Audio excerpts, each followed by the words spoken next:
प्राचीन भारत में एक ऐसी सामाजिक व्यवस्था थी जिसमें लोगों को जन्म के आधार पर विभाजित किया गया था।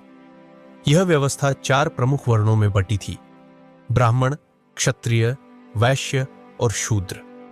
लेकिन इनके अलावा भी एक वर्ग था जिसे समाज ने सबसे निचले स्तर पर रखा और जिसे अस्पृश्य कहा जाने लगा। यही वे लोग थे जिन्हें आज हम दलितों के रूप में जानते हैं। दलितों को जीवन के हर पहलू में भेदभाव और अपमान का सामना करना पड़ा। उन्हें गांवों के बाहरी इलाकों में बसाया जाता था, जहां वे ऊंची जातियों से पूरी तरह अलग रहते थे।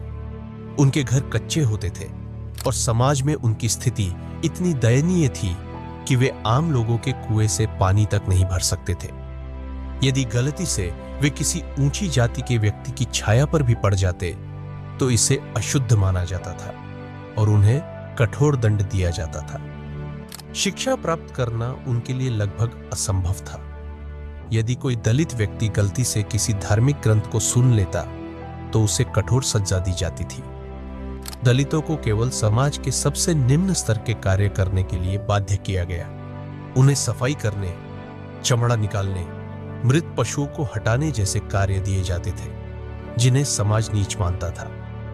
समय के साथ जब भारत में मुस्लिम आक्रमण और बाद में मुगल शासन आया, तब भी जातिवादी भेदभाव जारी रहा। कुछ शासकों ने दलितों को इस्लाम अपनाने पर बराबरी का दर्जा देने का प्रयास किया, लेकिन समाज में उनकी स्थिति में कोई बड़ा बदलाव नहीं आया। भक्ति आंदोलन के दौरान संत कबीर, रविदास और नामदेव जैसे संतों ने जातिवाद का विरोध किया और सभी को समानता का संदेश दिया। फिर भी समाज ने इस सोच को पूरी तरह स्वीकार नहीं किया। ब्रिटिश शासन के दौरान पहली बार दलितों को शिक्षा और सरकारी नौकरियों में प्रवेश का अवसर मिला। अंग्रेजों ने इस जातिगत भेदभाव का फायदा उठाकर फूट डालो और राज करो की नीति अपनाई। लेकिन कुछ समाज सुधारकों ने दलितों के उत्थान के लिए महत्वपूर्ण कदम उठाए। ज्योतिबा फुले और सावित्रीबाई फुले ने शिक्षा के क्षेत्र में क्रांति लाने का प्रयास किया।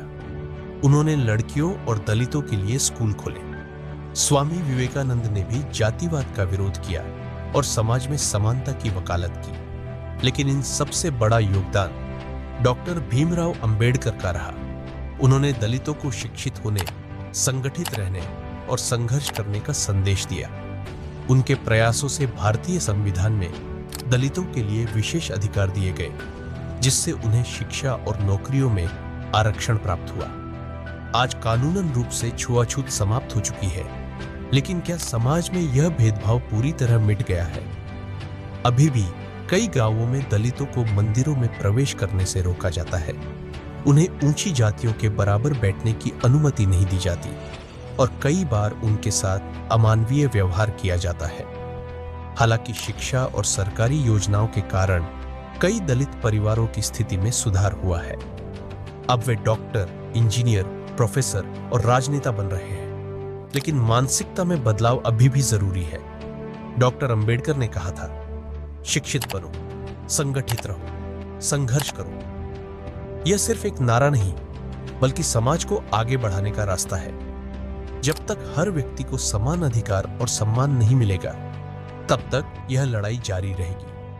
जातिवाद को पूरी तरह खत्म करने और सभी को बराबरी का दर्जा देने के लिए हमें अपने सोचने के तरीके को बदलना होगा। यह तभी संभव होगा जब हम सभी जात पात के भेदभाव से ऊपर उठकर इंसानियत को प्राथमिकता देंगे।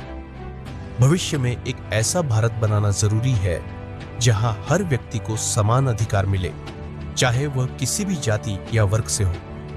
हमें मिलकर एक ऐसे समाज का निर्माण करना होगा जहां कोई भी व्यक्ति अपने जन्म के कारण अपमानित ना हो। यही सही मायनों में प्रगति होगी और यही भारत के भविष्य का असली आधार होगा। तो दोस्तों, आज की वीडियो में बस इतना ही। आपको ये वीडियो कैसा लगा हमें कमेंट करके जरूर बताइएगा और अगर आप चैनल पर नए हैं तो चैनल को सब्सक्राइब कर लीजिएगा। दोस्तों, वीडियो देखने के लिए आप लोगों का बहुत बहुत धन्यवाद।